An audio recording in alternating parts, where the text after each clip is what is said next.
paz do Senhor Jesus, povo de Deus, Igreja de Jesus Cristo, coluna e fortaleza da verdade.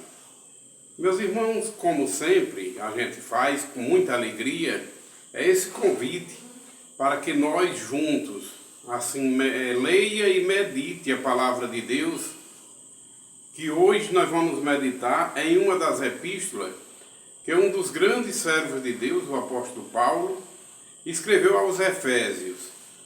Efésios, capítulo 1, do versículo 3 até o versículo 14. Vamos orar e pedir a Deus sabedoria, porque só Deus tem a verdadeira sabedoria, que vem do alto, do mais alto e sublime trono, do trono da graça, onde está esse Deus querido e amado, Criador de todas as coisas, Deus único, Pai de nosso Senhor Jesus Cristo e nosso Pai também em Cristo Jesus. Então vamos orar e dizer: Senhor nosso Deus, Pai Santo de infinito poder, Santo, Santo, Santo é o Teu nome, Senhor. Pai, nós te convidamos em nome de Jesus para que o Senhor se faça presente em nosso meio, através do Seu Santo Espírito, Espírito Santo que o Senhor nos prometeu e nos deu através de Cristo. Jesus nos deu o Consolador, o Espírito Santo da verdade, para que a gente assim entenda a verdade que é a Tua palavra, Pai. Nós te pedimos, em nome do Senhor Jesus, que o Senhor se faça presente conosco, aqui, nós que estamos lendo e meditando a Sua palavra, e também todos aqueles que lendo estão também conosco, através desse canal de comunicação. E que tudo seja para a honra e glória do Seu nome, Senhor, hoje e eternamente. Amém. Meus irmãos amados e queridos em Cristo, a leitura que a gente vai fazer, como a gente já falou, uma carta aos Efésios, que o grande servo de Deus, o apóstolo Paulo, ungido pelo Espírito Santo, escreveu aos Efésios, capítulo 1, do versículo 2 ao versículo 14. Assim nos diz a palavra de Deus. Título da leitura: As bênçãos de Deus em Cristo, autor da nossa redenção. Bendito Deus e Pai de nosso Senhor Jesus Cristo, que nos tem abençoado com todas as sortes de bênção espiritual nas regiões celestiais em Cristo, assim como nos escolheu nele, antes da fundação do mundo, para sermos santos e irrepreensíveis perante ele e em amor. Nos predestinou para ele, para a doação de Filho, por meio de Jesus Cristo, segundo o beneplácito de sua vontade, para louvor da sua glória e de sua graça, que ele nos concedeu gratuitamente no amado, no qual temos a redenção pelo seu sangue, a remissão dos pecados segundo a riqueza da sua graça, que Deus derramou abundantemente sobre nós, em toda sabedoria e prudência, desvendando-nos o mistério da sua vontade, segundo o beneplácito que propusera em Cristo, de fazer convergir nele, na dispensação da plenitude dos tempos, todas as coisas, tanto as do céu quanto as da terra. Nele digo, no qual fomos também feitos herança, predestinados segundo o propósito daquele que faz todas as coisas conforme a sua vontade, a fim de sermos para louvor da sua glória, nós o que de antemão esperamos em Cristo, em quem também vós, depois que ouvistes a palavra da verdade, o evangelho da vossa salvação, tendo nele crido, fostes selados com o Espírito Santo da promessa, o qual é o penhor da nossa herança, até ao resgate da sua propriedade, em louvor da sua glória. Louvado seja o Senhor nosso Deus, palavra de Deus, como sempre a gente costuma dizer, e verdade é, riquíssima, infinitamente sábia e poderosa para salvar todos os que creem e obedecem à palavra de Deus. Meus irmãos, aqui a palavra do Senhor relata muito bem que desde a fundação do mundo, Deus predestinou um povo para ser salvo. Deixa claro que somos predestinados segundo o beneplácito de sua vontade. Em outros textos, muitos dizem que foi só o pessoal, a nação de Israel, mas o mesmo Paulo, ungido também pelo Espírito Santo, claro, que todas as escrituras sagradas é inspirada por Deus, aos romanos ele torna a falar na predestinação, que ele nos predestinou antes da fundação do mundo. E desde a fundação do mundo, esse Deus infinito em sabedoria, ele criou da mesma massa humana os vasos de honra para derramar sobre eles a sua misericórdia, a sua graça, o amor e a glória dele, sobre os predestinados em Cristo Jesus. Até o próprio Cristo predestinado foi, porque o Cordeiro de Deus foi morto desde a fundação do mundo, segundo a presciência de Deus.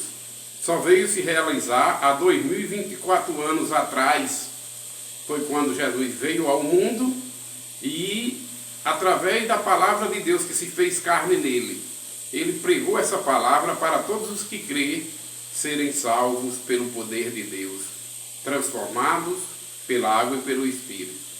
Mas antes da fundação do mundo, já estava na presciência de Deus, projeto de Deus, segundo o beneplácito de sua vontade. Para ele que fez, Deus criou vasos de honra para serem salvos em Cristo. E criou os vasos e suportou os vasos de desonra que de antemão foram preparados para o próprio Deus derramar sobre eles a sua ira. Aí a palavra de Deus lá no outro texto pergunta: há injustiça da parte de Deus? De modo nenhum. Deus é o dono de tudo. Acima de Deus, ninguém. Abaixo de Deus, todas as coisas. Ele pode criar tudo segundo o beneplácito de sua vontade, como ele fez, e assim é. Ora, será que a obra pode interrogar o oleiro, como a própria palavra diz? Ou a obra pode interrogar aquele que o fez, porque me fez assim? Não. O oleiro, o autor da obra, tem autoridade sobre a obra. Ele faz ela do jeito que quer. Ou será que um jarro, depois que foi feito pelo oleiro, pode perguntar por que me fez com alça ou sem alça? Aquela que não dá a luz pode reclamar a Deus porque ela não dá a luz, porque ela é estéril? Não. Ai daquele que interroga aquele que o gerou. Ai daquele que interroga a Deus, porque nós somos como vasos quebrados, como cacos quebrados, como ele diz lá em Isaías. Nós não temos autoridade de interrogar Deus. E a palavra de Deus diz: há injustiça da parte de Deus nisso, porque Deus fez vasos de honra para derramar sobre ele a sua misericórdia, a sua graça, serem salvos em Cristo, e fez vasos de desonra para derramar sobre eles a sua ira? Não. Deus pode fazer tudo como ele quer, do jeito que ele quer, e assim ele fez. Existe sim a vontade de Deus, que é soberana. Operando Deus, quem pode impedir? Ninguém. E acima de Deus, quem é que pode dar conselho a Deus? Quem foi que deu conselho a Deus? Nunca ninguém deu conselho a Deus.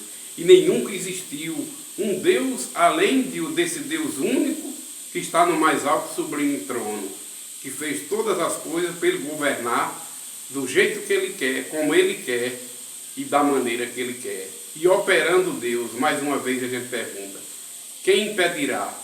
Ninguém. Devido à soberania de Deus, ninguém pode interrogar Deus. Ai do homem que interroga o seu Senhor. Então, meus queridos irmãos, é como Jesus contou aquela parábola de um servo de um senhor que saiu para procurar trabalhadores para a sua roça ou para a sua seara. E no começo do dia ele ajustou o preço apenas com os primeiros. Vocês estão fazendo o quê? Estão parados. Então vai trabalhar na minha seara por 1 denário. Acertou apenas com os primeiros. Aí foi encontrando turma e foi mandando, sem marcar o preço. E foi mandando até o final da tarde. Ele ainda contratou gente para trabalhar com ele. Quando terminou, ele mandou o mordomo chamar todos os empregados e fazer o pagamento da diária deles. Começou pelos últimos. E aqueles últimos que tinham começado já de tardezinha, não tinha aguentado a fadiga do sol nem nada, ele deu 1 denário. A primeira turma, ou o primeiro que foi chamado pela manhã, foi marcado com Deus, com o Senhor da seara, por 1 denário. Aí eles ficaram dizendo, esses aí não enfrentaram, começaram agora de tarde, ele deu 1 denário, a nós vai ser bem mais, já que foram crescendo os olhos, já foram investindo seu pensamento no egoísmo, no ter mais. Aí ele foi pagando dos últimos até os primeiros. Quando chegou na primeira turma que ele tinha contratado por 1 denário, pagou 1 denário também, igual a todos, de uma forma igualitária. Aí um daqueles que foi contratado pela manhã pergunta ao Senhor: por que foi que o Senhor pagou 1 denário a esses que não enfrentou o calor do sol, não enfrentou e trabalhou poucos? A gente começou desde manhã e o Senhor pagou também 1 denário a nós. Ele disse: amigo, quanto foi que eu contratei vocês? Não foi por 1 denário? Sim. Então pega o que é teu e vai-te embora. Eu sou bom ou é você que é mau? Porque eu posso fazer do que é meu o que eu bem quero. Assim é Deus, o Criador. Ele pode fazer o que bem quer na sua criação. Ele pode sim fazer os vasos de honra e vasos de desonra da mesma massa humana. Porque a vontade de Deus é suprema. A vontade de Deus não pode ser frustrada. Deus querendo, acontece. Deus operando, se realiza. E ninguém impede, por causa da soberania de Deus. A gente só consegue ver que Deus não é mau por causa que a gente começa a crer e ver a soberania de Deus. Ele pode fazer o que Ele quer, com o que é dele, que foi todas as coisas que Ele criou, para Ele governar do jeito que Ele quer e como quer. E quem é o homem? Quem é o ser humano para interrogar o seu Criador, para interrogar Deus?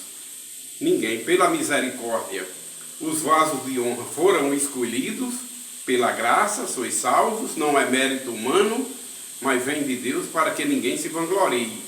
É bom a gente saber disso aí, mas que a vontade soberana de Deus acontece.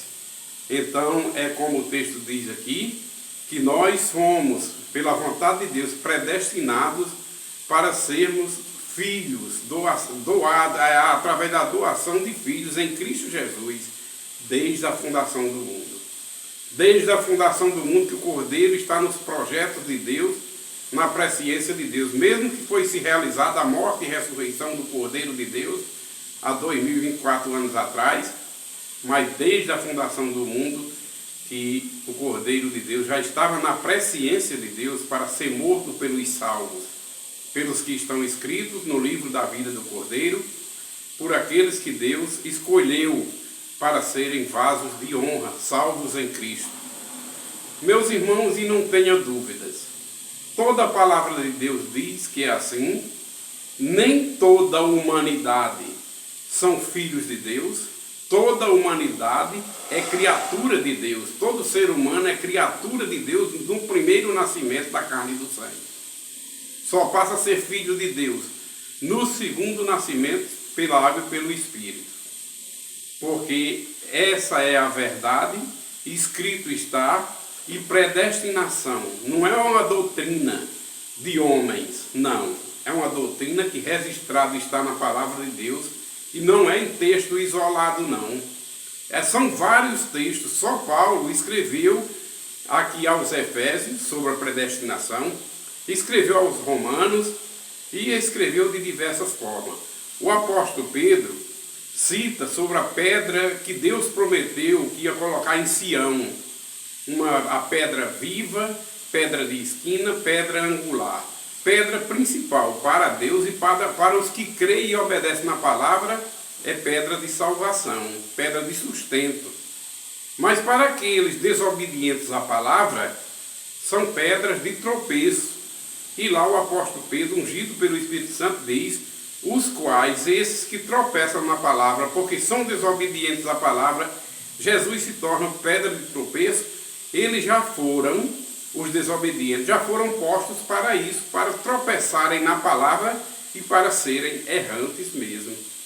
Como desde o princípio, você vê as duas gerações, as duas descendências, a do bem e a do mal, desde que foi plantado o joio pelo inimigo e o trigo por Deus. Deus plantou somente o trigo lá no jardim do Éden e disse a Adão: não coma daquela árvore, coma de todas as árvores, mas daquela não coma, porque se você comer você morre. O inimigo, na calada da noite, como diz na parábola do joio, veio quando Deus foi para a glória, entrou na serpente, tentou Eva e disse: Deus disse assim, que vocês comessem aquela árvore vocês morreriam. Morre nada, vocês vão ser igual a Deus, vai conhecer o bem e o mal. E ali Eva caiu na mentira do diabo, comeu a árvore e deu mais a seu marido. E ali, quando Deus soube que chegou no jardim, que viu que eles tinham desobedecido, Deus lança eles fora do jardim. Distanciado da glória de Deus, a humanidade ficou por causa do primeiro casal. A morte física e a morte espiritual, toda a humanidade herdou pela desobediência do primeiro casal. Quando Deus lança eles fora do jardim, coloca lâmina no jardim para que eles não voltem a entrar no jardim e não venham a comer da árvore da vida e fiquem pecando a vida inteira dentro do jardim. Lança o homem e a mulher, conforme Deus prometeu e disse que eles iam morrer. E veio a morte física por causa do pecado, por causa da desobediência e o distanciamento de Deus. Só podemos ressuscitar em Cristo. Só podemos sair da morte para a vida, da morte que a humanidade herdou através do primeiro casal. A gente só pode sair da morte para a vida através de Cristo Jesus. Deus nos ressuscita, o povo dele, os vasos de honra, através de Cristo. Através da palavra de Deus que se fez carne em Cristo. Quem crê e obedece são palavras de vida eterna, a palavra de Deus que se fez carne em Cristo. Então sai da morte para a vida, sai das trevas para a luz e passa a ser filhos de Deus no momento que nasce de novo pela água e pelo Espírito.